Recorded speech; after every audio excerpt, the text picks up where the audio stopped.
Before you build your new home, 5 preparation steps. The process of building a new home long before the foundation is poured. The construction process is most efficient and exciting if you first develop a good plan and find an honest, competent builder. To avoid costly mistakes during the construction process, start with these 5 important steps. Um, I will go through a few of these and then additionally just kind of add a few of my own. But the first thing I could think of before planning your budget is just being flexible, remembering that there will be clauses in the contract that will generally give the builder more flexibility. So you should try to be flexible too. That could be due to weather delays or maybe their backlog. They have a few different builds going on, the amount of homes they have being built. Generally, new construction builds will take 4 to 9 months to complete. So keep that in mind. Try to be flexible with the builder. So, for example, let's say that you have a lease that maybe expires in August. Maybe if you can, try to go month to month if possible until the house is ready. So if you're 30 days away from completion, you should know that you're 30 days away and plan accordingly. So plan your budget.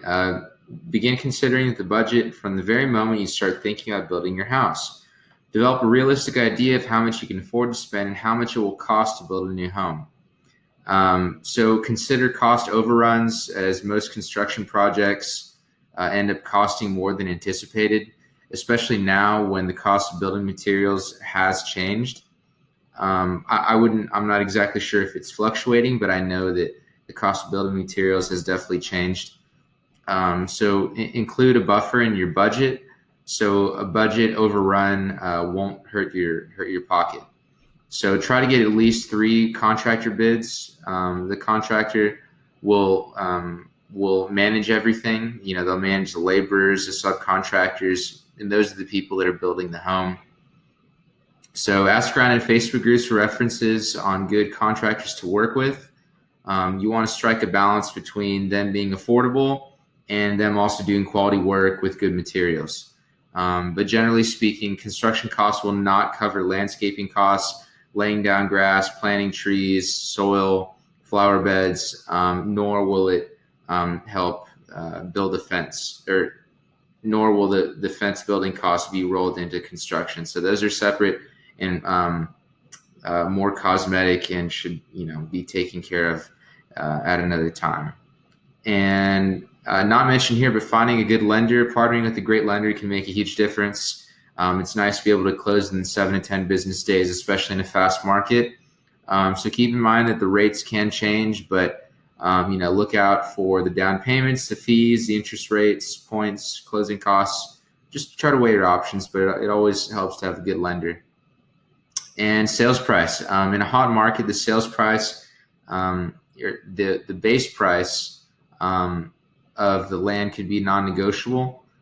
So you could look at a particular lot somewhere in the city that has a $10,000 premium on it. So that would mark up the retail or the resale retail value of your home. So let's say that your home, you would want to sell it for $350 or $350,000. Being that you paid the $10,000 premium up front for the land, you would maybe have to sell the home for $360,000 instead. So try to keep that in mind. And let's just roll down here. So choosing your lot. If you've not yet purchased a building lot for your new home, talk with your realtors to get a rough estimate on land costs in the areas you're considering. So although land costs vary greatly depending on local land costs, in general, you plan for 20 to 25% of your new home costs going towards the purchase of the land.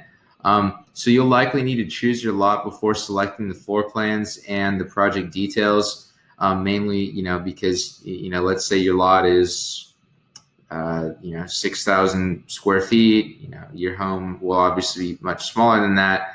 So you want to be able to have the lot, know how much you're working with, to know how, where exactly you would put the home and how much space would be around it.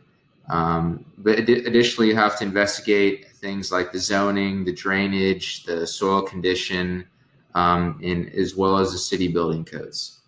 So making your house plan, many homes are built using stock plans from printed catalog or an online source. It can take a while to find a proper plan. So it's good to consult a professional, whether it be a builder, an architect, designer, and they can help you choose the best plan. So a home designer can help you make adjustments that you may have not thought of on your own. They tend to have a great eye for seeing things that you can't. So for example, they can make adjustments on the window styles or on the room sizes, suggesting that if you wanted a certain plan, you should, and you have this amount of square footage to work with, you could make the rooms X size. An architect can help address questions about where the sun is in relation to the lot. So whether you have the morning, evening sun, whatever it may be, and where the breeze can come from as well. Very important, lining up your team. So now that you have your budget, your lender, your lot, and you build your team out of experts to design and build the house, the team can include a surveyor, an excavator, builder, architect. But you generally start by selecting the builder, the general contractor, then the architect. Now, how involved you want to be throughout the process, that's honestly up to you. Some people want to be heavily involved in the process, and they'll be their own general contractor.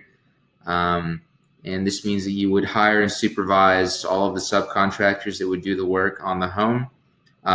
Mind you, this is a lot of work to do, but it can save you money, and it can help you, perfect your process and get your reps in to be able to do more new construction spec builds in the future.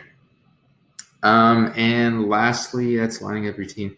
Lastly, negotiating the contracts. So getting written and signed contracts for each building professional that is involved in building your home. So at a minimum, get a contract with your contractor or builder, as well as designer or architect. So a new construction home contract will describe the process in detail and include a listing of all parts that will be included in the home building. So there are specifications, or specs for short. It's important to have these detailed specs. If not, the house would likely to be built with builder's grade materials. So builder's grade would mean generally they're on the cheaper side of materials. So be sure to negotiate and understand these specifications beforehand. Be sure that everything is clearly listed. However, you can amend your contract later on if the contractor makes any changes to the project along the way. So those are a few tips on things to consider when building a house, and let me know what you think. Take care.